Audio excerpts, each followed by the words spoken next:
Hola queridos hermanos, tengan ustedes muy buenas tardes. Nuevamente nos encontramos aquí por este canal MIEG, Ministerio Internacional Edificando en Gracia. Está ubicado aquí en Viña del Mar, Chile. Como usted me conoce, mi nombre es Elena Saavedra y en esta tarde traemos un mensaje nuevo, muy importante para su conocimiento. Así que este mensaje tiene por título La muerte física ¿es el último enemigo de los cristianos? Este es una pregunta, pero también es el título del tema. Así que rápidamente comenzaremos ya para ganar tiempo porque tenemos bastantes versículos. Así que vamos a comenzar entonces con 1 Corintios 15, que es un tema, este 1 Corintios 15 del 25 al 26 es muy emblemático, pero también aquí vamos a desglosar bien esto para que usted lo pueda comprender. Y así vamos creciendo, todos vamos creciendo. ¿Ya? Vamos creciendo a través de la escatología bíblica ya realizada. Vamos conociendo que todo ya sucedió en el primer siglo. Pero ahora vamos a hablar sobre esto, sobre que la muerte física es el último enemigo de los cristianos. Eso es lo que veremos ahora entonces a partir del primer versículo, 1 Corintios 15, versículo 25 y 26. Dice, porque preciso es que Él reine hasta que haya puesto a todos sus enemigos debajo de sus pies. Y el versículo clave es este, y el postrer enemigo que será destruido es la muerte. Y aquí nosotros entonces tenemos que entender que la muerte, cuando habla de la muerte, es la muerte espiritual y no es la muerte física. Esa muerte vino a suceder por causa del pecado de Adán. Y entonces, para esto, Jesús murió también en la cruz del Calvario para traer entonces la vida al espíritu, para que el espíritu viviera eternamente. Entonces murió para que el hombre tuviera vida corporal y también vida espiritual eternamente. Claro que vemos que la tradición no ha conseguido explicar esto de la segunda muerte. Son muy pocos los que consiguen estudiar y poder entregar al pueblo cristiano un mensaje que sea coherente con lo que está escrito en la Biblia. Así que veremos aquí entonces en este tema, vamos esclareciendo con bastante clareza y responsabilidad, ¿cierto? Y el objetivo de este mensaje, para que quede usted esclarecido completamente de una vez por todas, ¿no? Entonces vamos a ver así, Adán, al pecar, él murió espiritualmente y no físicamente. Entonces, ¿dónde podemos ver eso? Murió al pecar, pecó contra Dios y allí entonces él muere espiritualmente. Vamos a ver en el libro de Génesis 5, que usted lo debe conocer perfectamente. En Génesis 5 dice lo siguiente: y fueron todos los días que vivió Adán 930 años y murió. 930 años y murió. Significa entonces de que allí él muere entonces la parte espiritual de él, ¿no? Cuando él peca contra Dios, ahí muere espiritualmente y no físicamente, porque aquí dice que él vivió 930 años y después de los 930 años él muere. Allí sí muere físicamente. Por causa del pecado esa alma se perdió. Entonces esa alma murió y por causa de su pecado fue expulsado de la presencia de Dios. El propio Dios lo expulsa del jardín. Entonces él perdió la comunión con Dios por causa de ese pecado, al comer del fruto que se le había prohibido. Y eso lo encontramos en Génesis 2, en el capítulo 2 aquí mismo del libro de Génesis, en el capítulo 2 y en el versículo 17. Y 2:17 dice así. El versículo, capítulo 2:17. Y dice: mas del árbol de la ciencia del bien y del mal no comerás, porque el día que de él comieres ciertamente morirás. Y aquí entendemos entonces que cuando Adán entonces desobedece, él come de ese fruto que era prohibido, y Dios le dijo: el día que tú comieres esto morirás. Pero en Génesis entonces, que vimos en Génesis 5:5, dice que él vivió 930 años. Entonces usted ve allí la muerte primera que vino a Adán fue la muerte espiritual. Y a los 930 años vino la muerte física. Entonces aquí vamos entendiendo muchas cosas que nosotros no teníamos muy esclarecido. Pero él muere entonces por causa de esa desobediencia, muere la parte espiritual. Y así también hasta el día de hoy tiene que ser así. Porque el hombre que comete y comete errores gravísimos, si no es una persona que es escogida por Dios, una persona que es predestinada, porque dice que somos predestinados desde antes de la fundación del mundo, para ser salvos.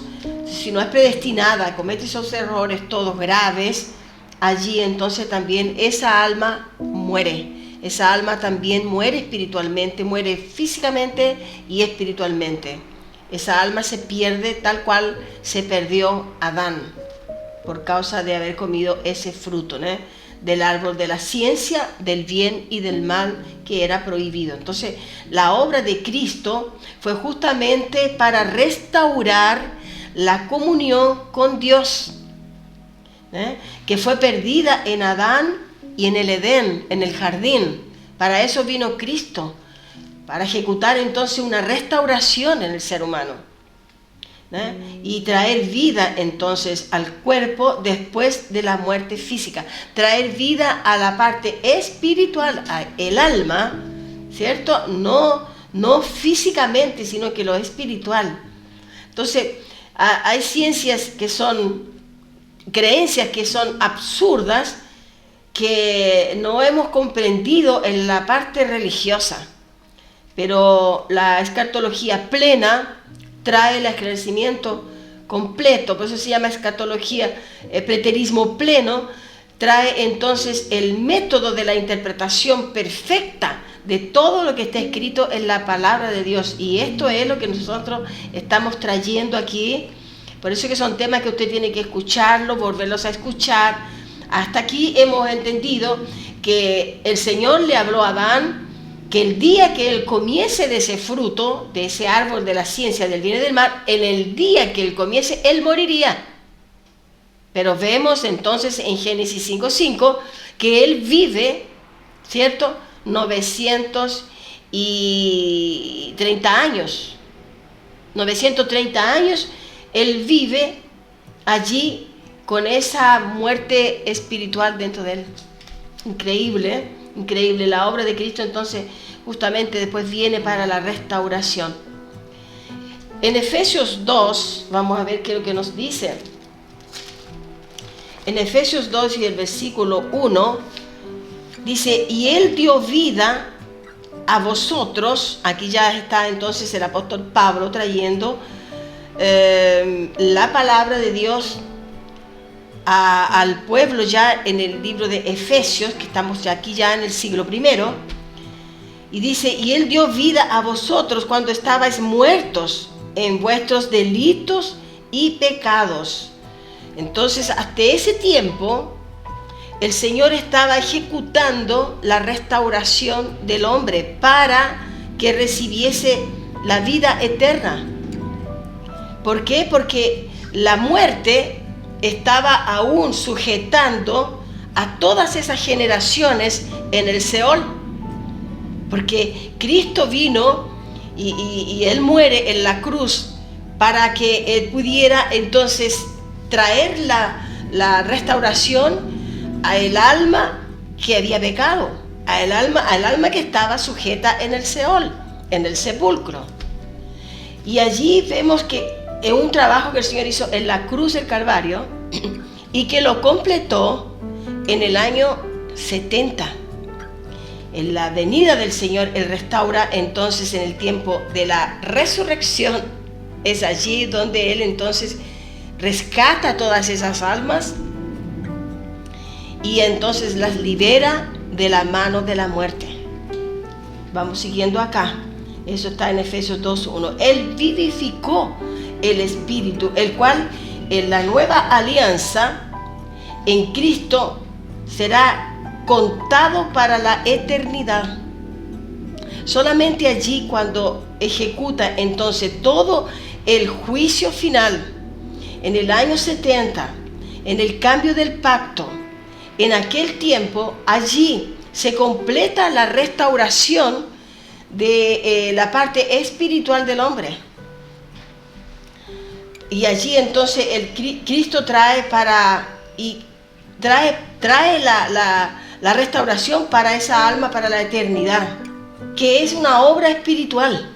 Eso no es una cosa física que usted la pudiera ver, más está escrito para entender todos los asuntos espirituales que están escritos en la palabra de Dios. Por eso es que vamos desglosando poco a poco y vamos entendiendo lo que el Señor realizó allí, en este caso en el alma que estaba allí en el Seol, esperando el juicio, unos para vida y otros para muerte, algunos para vida eterna y otros para muerte eterna.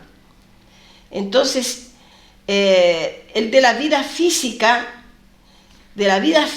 Él pasó para lo espiritual, y es una obra que Él realiza entonces en la nueva alianza. Fue un pacto hecho en el ámbito espiritual y no físico, donde el justo, dice, vive por la fe. El justo vivirá por la fe.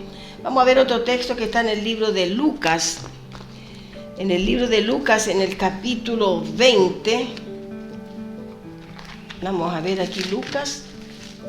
Y en el capítulo 20 y el versículo del 27 al 39. Lucas 20, del 27 al 39.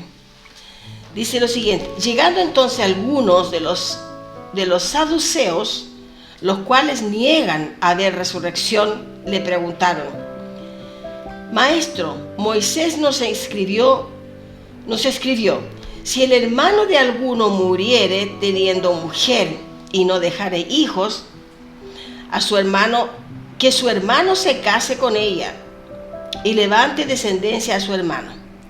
Hubo pues 7 hermanos, y el primero tomó esposa y murió sin hijos, y la tomó el segundo, el cual también murió sin hijos. La tomó el tercero, y así todos los 7, y murieron sin dejar descendencia. Finalmente murió también la mujer. En la resurrección, pues, ¿de cuál de ellos será mujer, ya que los 7 la tuvieron por mujer? Sigamos aquí, dice, es hasta el 39. Dice: entonces respondiendo Jesús les dijo: los hijos de este siglo se casan y se dan en casamiento. Cuando él habla de los hijos de este siglo, aquí está hablando entonces en el siglo primero, ¿cierto? Entonces respondiendo Jesús les dijo: los hijos de este siglo se casan y se dan en casamiento, mas los que fueren tenidos por dignos de alcanzar aquel siglo y la resurrección de entre los muertos, ni se casan ni se dan en casamiento. Los que fueron tenidos por dignos de alcanzar aquel siglo y la resurrección de entre los muertos, ni se casan ni se dan en casamiento, porque no pueden ya más morir, pues son iguales a los ángeles y son hijos de Dios, al ser hijos de la resurrección. Pero en cuanto a que los muertos han de resucitar, aún Moisés lo enseñó en el pasaje de la zarza, Cuando llama al Señor Dios a Abraham, Dios de Isaac y Dios de Jacob. Porque Dios no es Dios de muertos, sino Dios de vivos, pues para Él todos viven. Respondiendo algunos de los escribas, dijeron: Maestro, bien has dicho. Entonces el versículo 34 dice: entonces respondiendo Jesús les dijo: los hijos de este siglo se casan y se dan en casamiento. Pero cuando a Él le preguntan los religiosos, estos que son los saduceos, ellos son los religiosos que no creían en la resurrección, entonces confrontaban al Señor para ver si lo conseguían atrapar en alguna contradicción.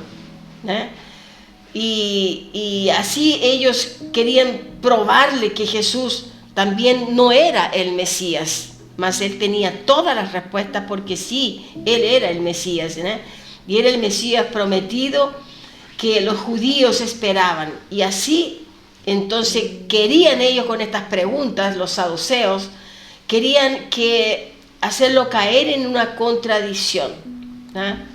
Pero aquí Él dice: pero en cuanto a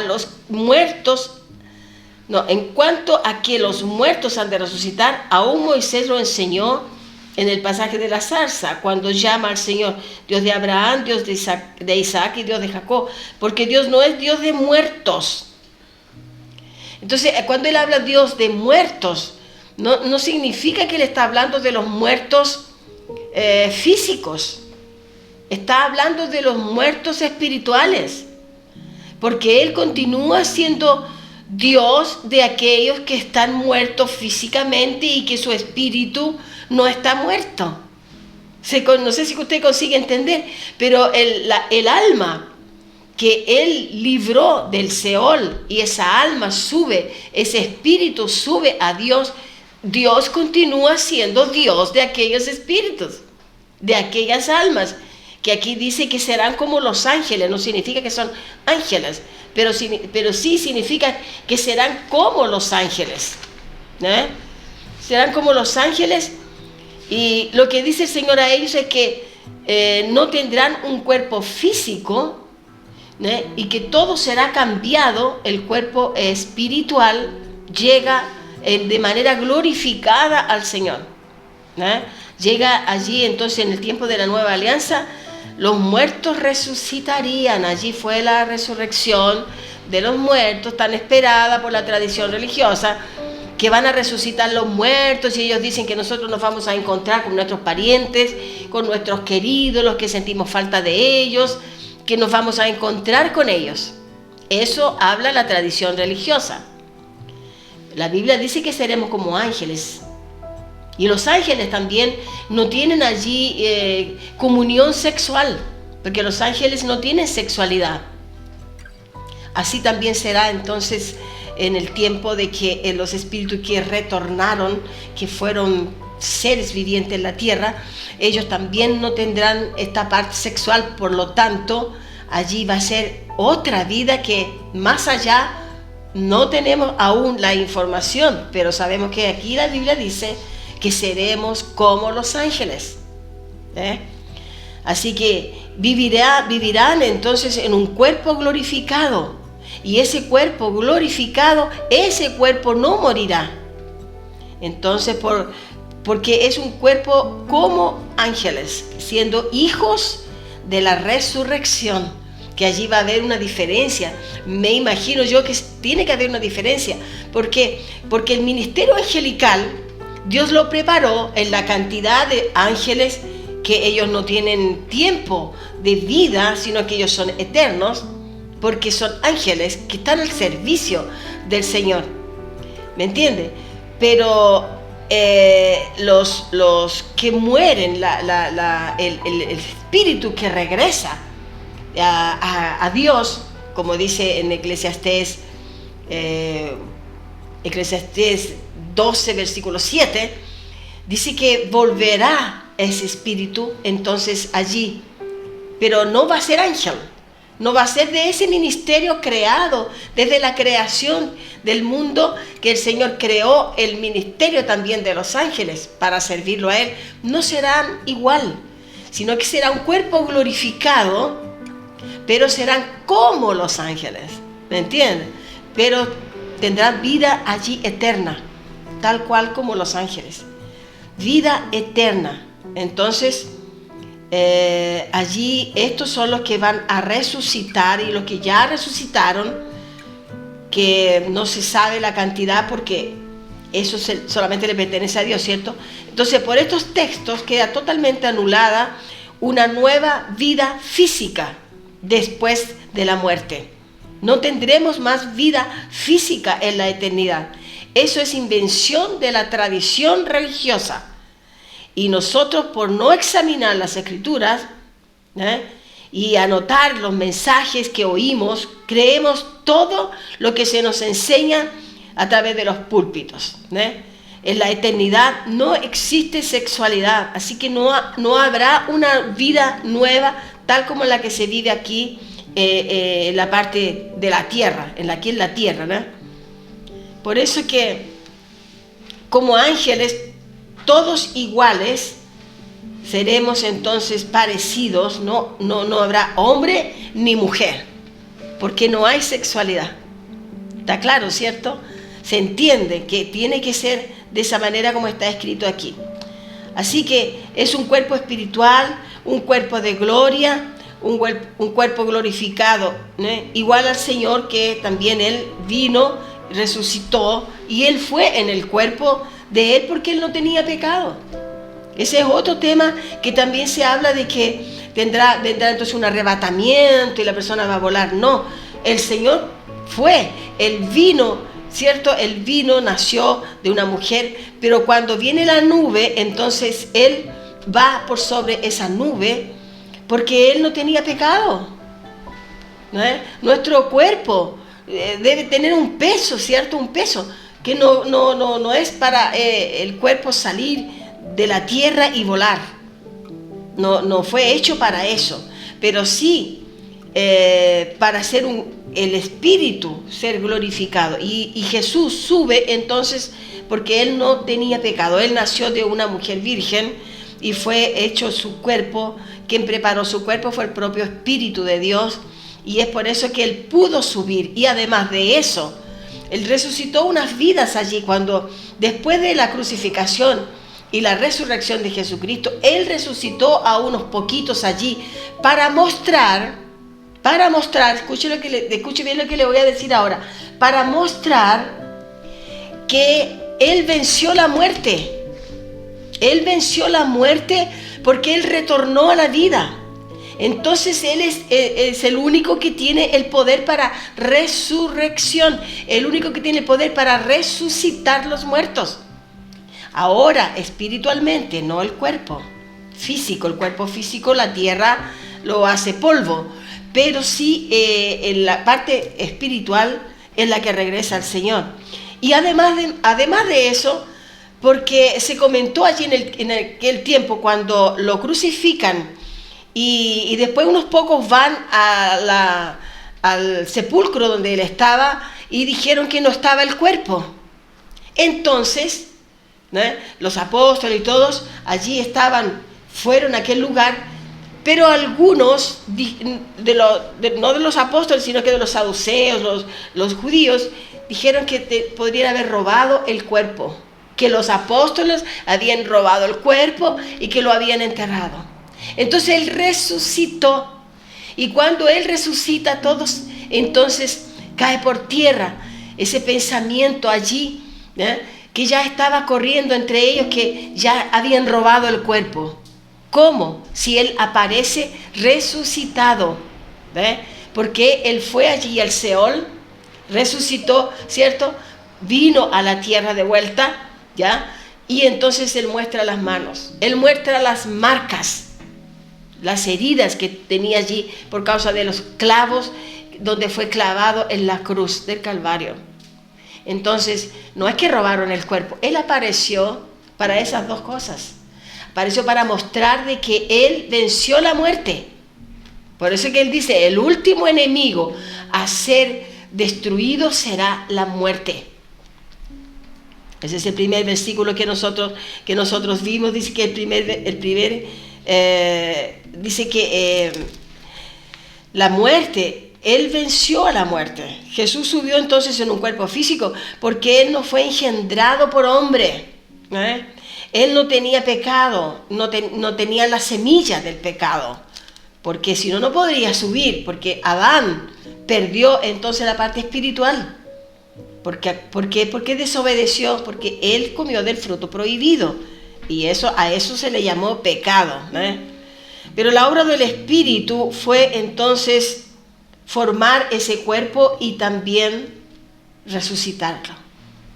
Así que un nacimiento único. Nunca habrá en el universo nadie que pueda volver a realizar un hecho como lo que hizo entonces Dios a través del nacimiento de su Hijo.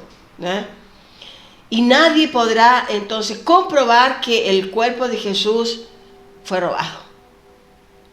Así Él apareció en su cuerpo y en su cuerpo subió al cielo. Y el apóstol Juan en Apocalipsis lo ve como en una imagen que casi no podía visualizar. Está en el libro de Apocalipsis, usted encuentra esto y tenemos en la columna de nuestros videos también, cómo aparece entonces esa figura que el apóstol Juan no consiguió discernir, pero sí lo discernió por causa de la voz, porque él le conocía la voz. Cuando le habla y le explica de dónde está, le explica de los candelabros, la estrella que está sobre los candelabros, todo eso, el apóstol Juan ve en Apocalipsis y lo ve de una manera completamente diferente, ahora ya glorificado, que no es el cuerpo físico. Volviendo al tema de la muerte, entonces física, no es el enemigo, él sería el último enemigo a ser vencido, la muerte, según la tradición, que todos se reunían allí con el cuerpo físico. Ellos vieron que Él resucitó y ahí entendieron que Él era el Cristo prometido. Así por las Escrituras vamos descubriendo dogmas, paradigmas, sofismas y todo aquello creencias que nos fueron enseñando religiosamente, que no tienen nexo con la Sagrada Escritura, no tienen nexo con la Biblia y son nada más que invenciones de mentes perturbadas y también allí con un espíritu engañoso. Filipenses 1:20, vamos a ver ese versículo que está por aquí, Filipenses capítulo 1 y versículo 20-23. Dice lo siguiente: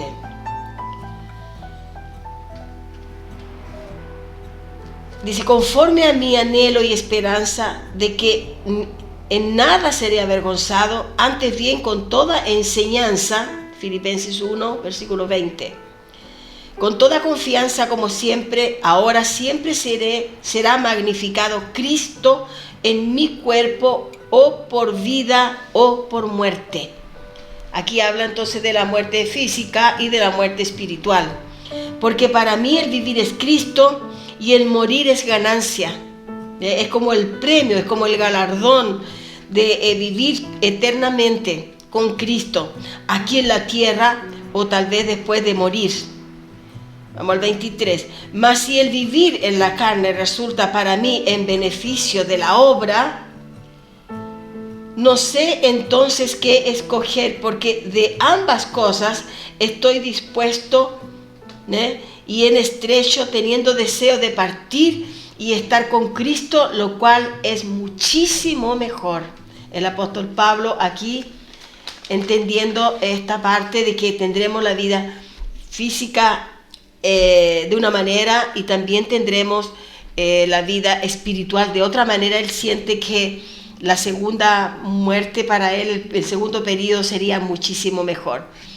Eso solamente lo sabremos el día que salgamos de este plano terrenal y entremos en el espiritual. Entonces todos los libros del Nuevo Testamento están escribiendo lo que el apóstol Pablo dejó para todos lo que sabemos que está relatando sobre lo que él propio Señor Jesús le fue enseñando, ¿no? Fueron escritos todos los libros antes del año 70. Y este libro entonces fue escrito en el año 68. Ahí el apóstol Pablo no alcanzó a vivir esa gran tribulación, no alcanzó a entender, a vivir lo que él mismo recibió como revelación y enseñó por todos los lugares de la manera que Cristo vendría, lo que sucedería. Él escribió todo lo que acontecería en el año 70, pero él no lo alcanzó a vivir, porque él partió para la gloria antes, ¿no? No sé si Dios evitó que él pasase por toda esa gran tribulación y estaba escrito de esa manera para la vida de él.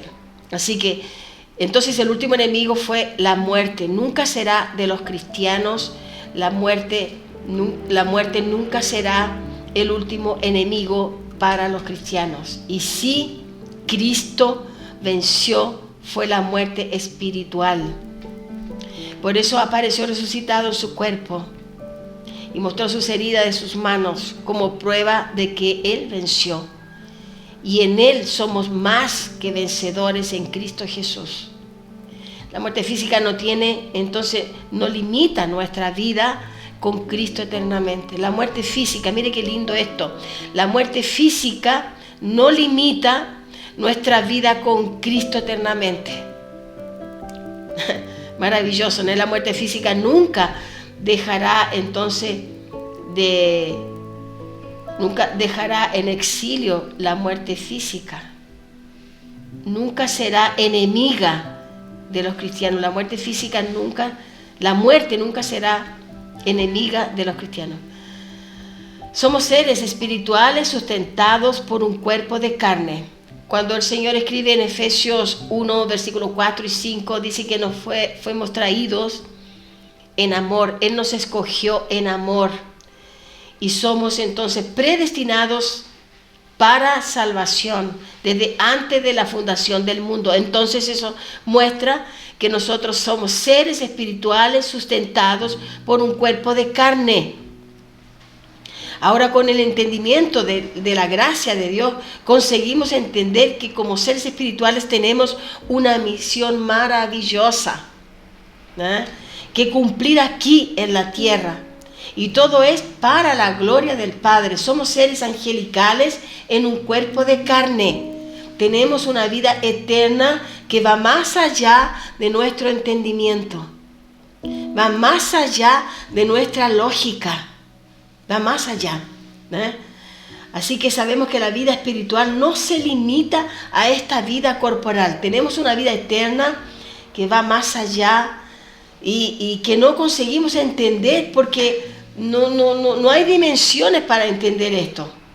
No tiene que ver con la naturaleza corporal. Nunca lo vamos a entender en la dimensión que tiene que ser. Pero por la Escritura sabemos que somos seres angelicales en un cuerpo de carne, traídos a la tierra para cumplir una misión específica. Yo creo que estamos alcanzando esa misión específica, que es llevar entonces el Evangelio de la gracia de Dios al conocimiento de todo el pueblo de Dios.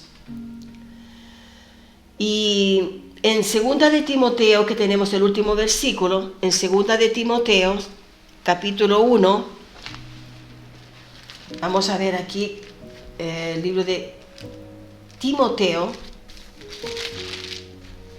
en 2 de Timoteo, capítulo 1, versículo 9 y 10, dice: en el cual sufro penalidades hasta prisiones a modo de malhechor, mas la palabra de Dios no está presa. Por tanto, todo lo soporto por amor de los escogidos, para que ellos también obtengan la salvación que es en Cristo Jesús con gloria eterna. El apóstol Pablo, es muy lindo lo que él escribe cuando nos deparamos con la verdad analizada a la luz de la gracia de Dios. Yo lo voy a leer de nuevo esto. Dice versículos 9 y 10. En el cual sufro penalidades hasta prisiones, a modo de malhechor. Mas la palabra de Dios no está presa. Si el apóstol Pablo podía estar en prisión, pero la palabra continuaba corriendo. Y así también acá, la palabra de Dios continúa corriendo por las naciones. Gracias al Señor y al llamado que tenemos específico en esta misión de MIEG, Ministerio Internacional Edificando en Gracia, que es una misión maravillosa. Maravillosa a los ojos de aquellos que consiguieron entender y que conseguirán entender que es una misión maravillosa. Así el apóstol Pablo dice que él sufría penalidades, hasta prisiones a modo de malhechor. Sí, porque siempre hay contradicciones, siempre hay críticas, pero él continuó y él sufrió hasta prisiones, hasta cárcel. Mas la palabra de Dios no está presa. Por tanto, todo lo soporto por amor de los escogidos, para que ellos también obtengan la salvación que es en Cristo Jesús y en gloria eterna. Ahora, cuando salimos de este cuerpo, cuando saldremos de este cuerpo, inmediatamente iremos a nuestro nuevo lugar de gloria, directamente entonces al Señor, porque Adán allí pecó, perdió la parte espiritual y nosotros la ganamos en Cristo, en la crucificación y también en la resurrección de los muertos, cuando Él ya ejecutó la resurrección en el año 70. Todo esto sucedió para el conocimiento nuestro y está escrito. El Señor venció la muerte. Por eso que Él dice que el último enemigo a ser vencido sería la muerte. Y Él resucitó y mostró sus manos, sus marcas, para que se supiera que realmente Él venció a la muerte.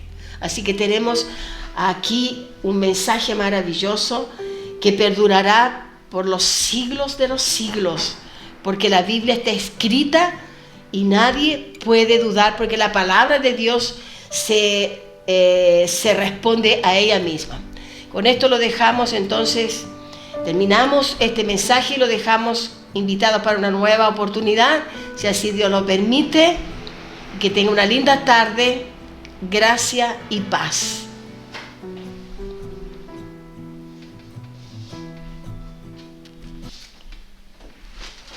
Hay alguien en la puerta.